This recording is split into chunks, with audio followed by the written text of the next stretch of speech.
Hickok 45 here. Welcome to the Hickok 45 Talks channel.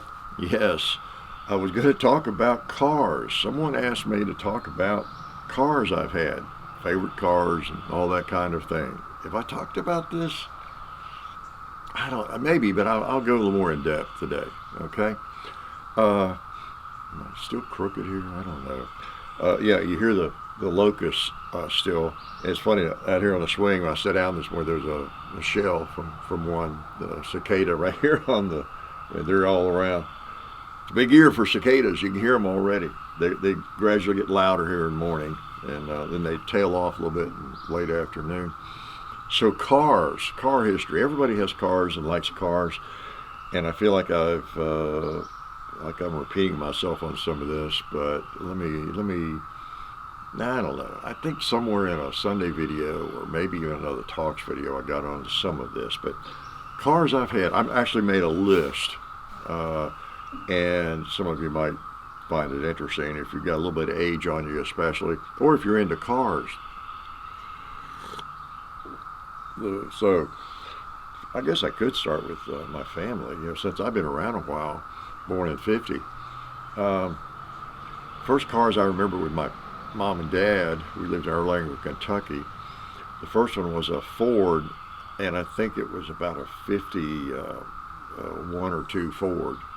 Okay, it was copper colored, and if you know what those kind of look like, 1951 or 2 Ford. And then the next car they bought was a 1956 Buick, I believe, red top, white bottom, big old tank.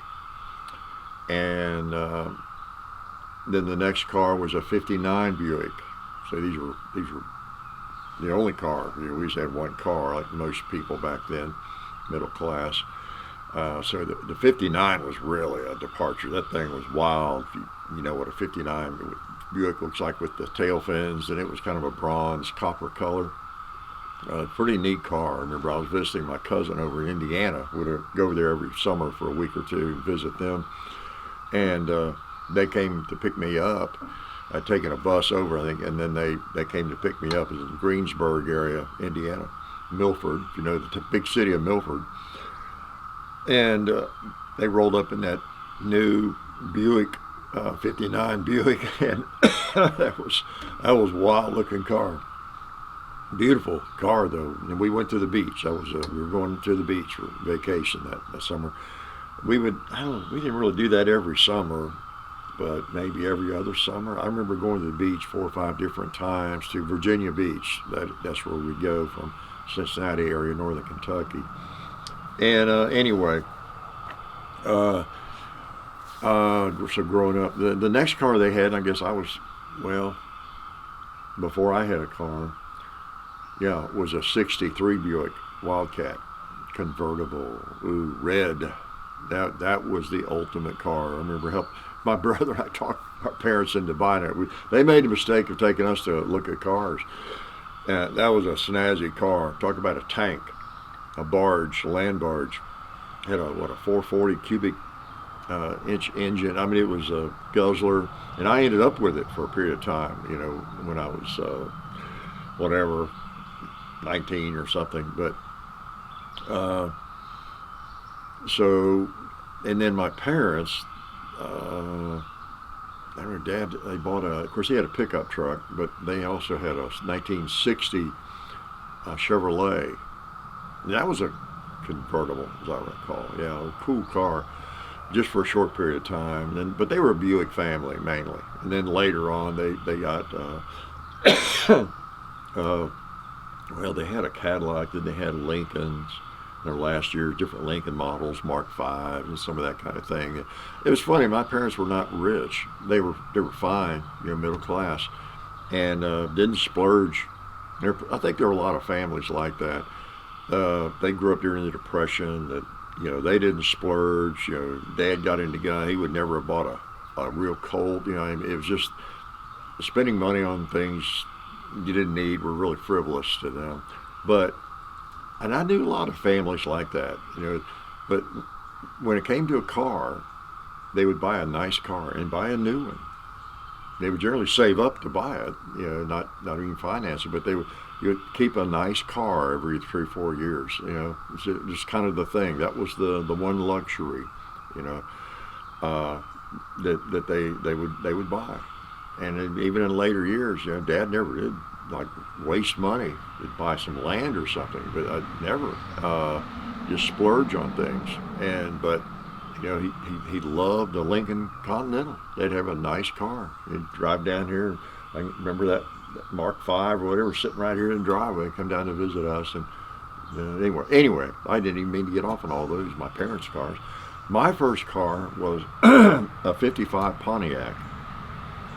But it was in 1966 or 7. I was like junior, I guess, in high school. And a neighbor knew about the car. It belonged to a friend or a neighbor or a relative of theirs. They knew I was looking for a car.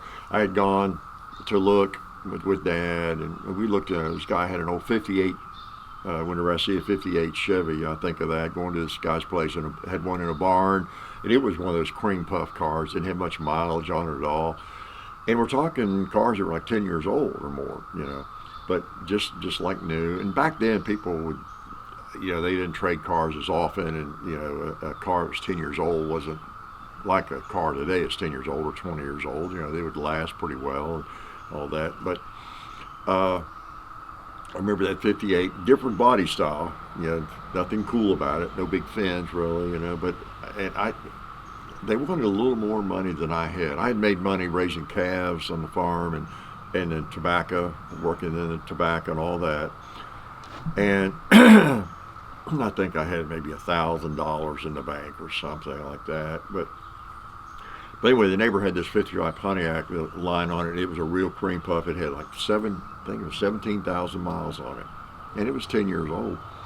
Well, more than 10 years old. And we went to look at that, and I thought that was fine. It was great. Three speed on the column, of course, and all of that. Big bench seats. And I think back on it as a smallish car for some reason. But I have seen them at car shows kind of like that. I thought, wow, that car was huge. It was like a barge, too. So that was my first car. And then as time went on,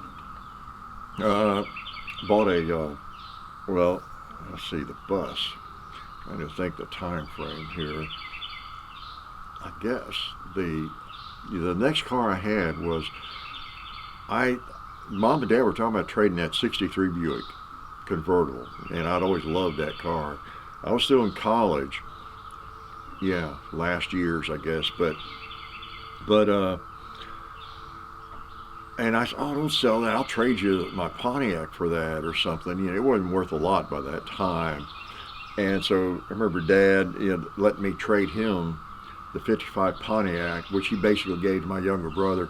And then they were buying some other car, and so I ended up with the 63 Buick Wildcat convertible last year of college along in there. And boy, I thought that thing was so cool. Sucked a lot of gas, but gas was a quarter, 30 cents a gallon, which was a lot of money then. But so I had that for a year or two, and then at the time, my wife and I got the idea that things were just so expensive to operate. It was beginning to have mechanical issues and everything. It was something that would not burn so much gas. We came upon a 65 VW bus. Yeah, it was a 1965 VW bus, and that was in about 1972, something like that. And bought that thing. It was in Florence, Kentucky. A guy, it had belonged to a Waffle House cook, traveled around the country in that thing. But man, did it have problems. It was nothing but a pain and expense. It had a neat room in it. I remember, you could get back there and sleep, whatever in the back of it and all that. But I think somebody had used it for a truck. That was one of the problems, though. They had the same engine that the VW Bugs had, but you had all that room, so people would haul stuff and everything else and wear them out. It leaked oil. I had to keep a can of oil behind the driver's seat, literally opened with a rag stuck in it or something. This is back when the oil was in a can. You had to use a can opener to get into it and all that. And I would literally, sometimes between gassing up, I need to go back to the back and put some oil in it. Check the oil, put more oil in it, burned oil or leaked. And finally got rid of that. And when I got out of school, first thing upon graduating was buying a new car. A 1973 Volkswagen Beetle, Super Beetle, yellow. Okay? So that was my first new car. And bought it at Jim Ayers Volkswagen in Clarksville, Tennessee. The building is still there. I think it's been a car lot of some kind ever since then, like 73, but they added on to it or something now. But well, that's, in fact, when I was coming to interview for my first job out of college, coming down the road in that VW bus on the way to Nashville from Clarksville, Tennessee, on 41A, it broke down. The engine blew on it. That's what precipitated, got to do something. And it's coincidentally, and I've lived in Franklin and down south Nashville and all that kind of, I'm back up here between Nashville and Clarksville. It's interesting. I went to school right up in Clarksville. Graduated up there at least. Went to Western Carolina, as a freshman. But that VW, I passed by all the time the spot where that thing broke down in 1972, 3. It's right out here on 41A. There used to be a station there, a gas station of some kind, and kind of a wide spot in the road, and it coasted off the road. There was a phone booth there, or else we went in. I think there was a phone booth out there, and I had to call where I was going to teach or going to interview. Tell them my car broke down, I wouldn't be able to make it for the interview, and I'd try to get back down there as soon as I could and all that. And so we had to have that thing towed back to Clarksville, Tennessee, the dealership, and you talk about negotiation power, right? And trade it in with a blown engine, for a car. And that was the '73 VW Beetle. And that was a neat little car. I drove it a long time, and as big as I am, I was able to get in it. I put the seat back, lean back, and I was able to do it. Will Chamberlain used to advertise for them. He'd get in one of those things. Then had a VW Rabbit, a brown one for a while, and then I had later a green VW Rabbit. I was into VWs there, and then in '75 I bought a pickup, my first pickup truck in Nashville, Capital Chevrolet, right there on Broadway. It was just a green basic half-ton Chevrolet pickup. Had that for about almost 10 years, I guess. And so I had a truck and then that VW. And up through the 80, 81, I guess I got the Rabbit, the green Rabbit, in 1980. And then I had left teaching, and then I went into publishing. I got my first job publishing, and I was traveling, and I kind of needed a new car, a better car, and I even had a car allowance and all this kind of thing. That was a pretty good job. What I was doing, I could afford a car, so I went shopping for cars. I looked at Buicks, and I looked at a lot of different things. And I had a neighbor that he had bought this used Volvo, wasn't too old. And I remember looking at it with him, and we're opening doors, and how well that thing was built. He was talking about, he had studied Volvo a lot. And I was impressed with that thing. And it was a DL. And when I got to looking, I thought, well, I don't know if I can afford a Volvo. Things are expensive. I don't know if I want to pay that much. And I went to look at them, and they weren't that much more than like a nice Buick or whatever else I had looked at. And I realized I could get a Buick or get a Volvo. I just wouldn't be able to get one with everything on it. And so my first Volvo was 1981. It was a brown, dark brown one, DL, one of those. Didn't even have power windows. It was 4 on the floor, standard transmission. I think I maybe didn't even have a radio. I just got the baseline Volvo because I wanted that technology. I wanted that car, and it got the bass. I put a nice radio in it, later, and then I liked it, and I drove it a lot, of course, in the company with the company, and then so when I traded that a couple years later, I had 150, 180, I don't know, a lot of miles on it. Then I traded for an '83 Volvo, just like it, except a white one, and I had that one for a long time, even when we moved out here. For a while, drove it when I was in publishing for about 10 years, then went back into teaching in 1990, and we lived out here, of course. Still had that Volvo. I remember driving it in to Harding Place in Nashville, to FRA. And meantime, I had bought a GMC, gosh, what was that thing? What year was that? I bought an older black pickup truck before I moved out here. I had that, and traded the green one for it, and then I traded that or sold it, yeah, at one point, and then I bought a pickup truck that had belonged to the TWRA, the Tennessee Wildlife Resources Agency. If you're around, every state, whatever, has those. They were this green. They had these big bumpers, and they have a winch on the front and all that. And I thought that was cool. There was a used one over here not far from me, and I bought that. John was with me when I bought it. He was about 4 years old, 4.5, and he liked it. He helped me pick it out. So we bought that, and then had that for a good while. Still have it. John has it. Still has it. And that would have been, well, it was in '94, because that's the year my dad died. He died about a month after. I remember we bought that. We had there were a lot of events there in that winter of '94. The huge ice storm put out the electricity here for like 2 weeks and everything. So really memorable event. There were all the trees down, roads blocked. And '94, and when I bought that pickup truck, and then Dad died in April of that year, so it was just a memorable winter for sure. And then in about 2000, I sold the Volvo, a lot of miles on it, and bought a Camry. All right, black Camry, and I guess that was a model of 2000, 2001 or something like that. And then after that, I had noticed these Honda Elements. Oh, I'm trying to spill my coffee. These Honda Elements that some of the parents had. Really, if you have driving where I taught school, and man, those things look solid, and Hondas have a great reputation, and they had a lot of room in them for a little car, kind of small. And I was just interested. I was kind of impressed. I went and test drove one time.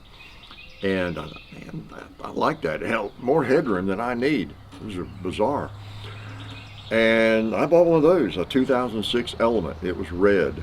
It had those clad, fender skirts or whatever, and all that. They were funny looking vehicles in a lot of ways, but I liked that little Element. I really did. Drove put a lot of miles on that thing. And then in 2000, about 14, I guess, I did trade that for a Honda Ridgeline, which kind of served two purposes. I had a truck, and I had a car, and that thing, I still have it. It's sitting right here. It's been a really good vehicle. Even though I don't drive it that much anymore, unless I just need a truck. But John and I drove that thing out west, first trip to SHOT Show and everything.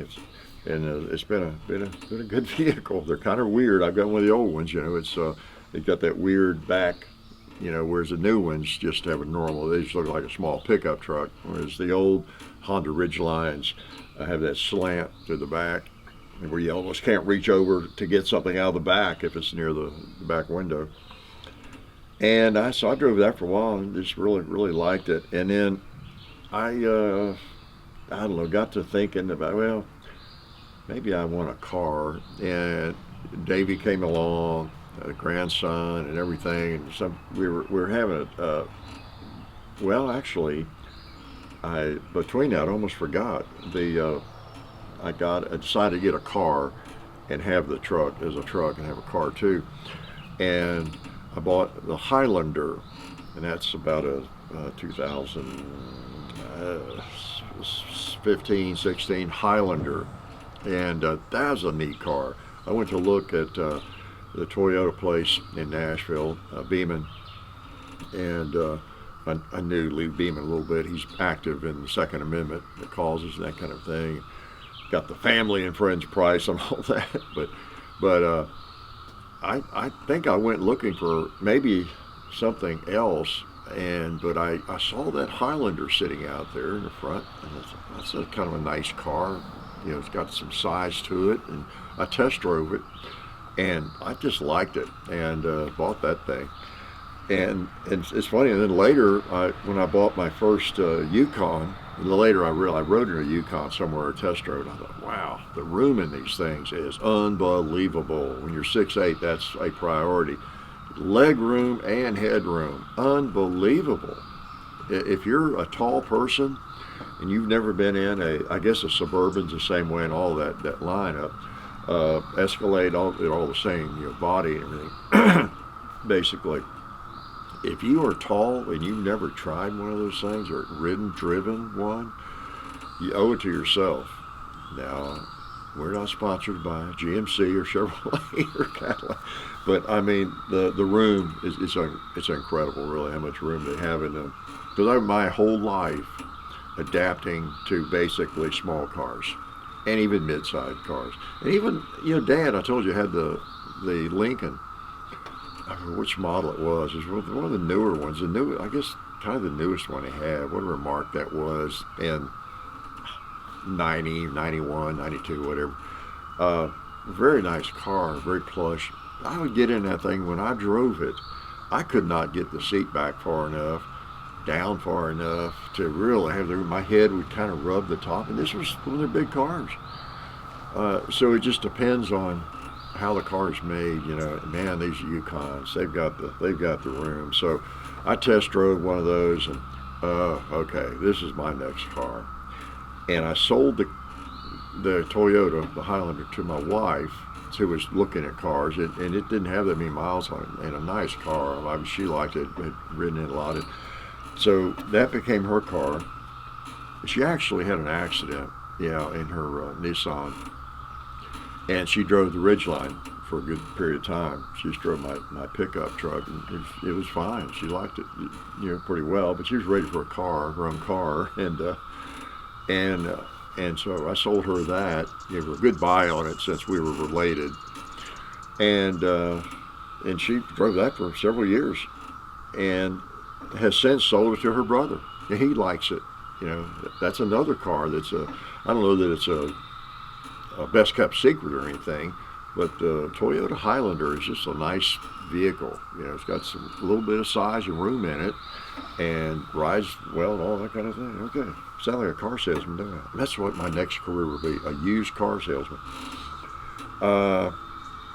So anyway, from then on, and I've kept the Ridgeline, but I have been sold on the big GMCs, you know, like Chevrolets, I guess, are the same, or if you got a Tahoe or whatever, but I've had 4 now. This is my 4th one. And I wouldn't have had 4 if it weren't for the fact I messed up and got the XL a couple of years ago or whatever.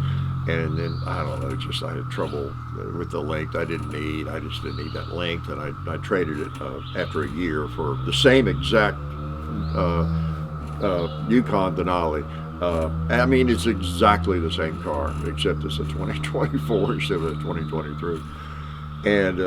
But I really enjoy them. Every now and then I entertain the thought of branching out, looking at some others again. But boy, I'd have to find something really special. And I've looked at some pretty nice cars. I've kind of got to the point where I just want to keep a nice car. It's one of my luxuries in old age. And I do some long trips occasionally, and I hate to fly, I just drive. And so that is one of my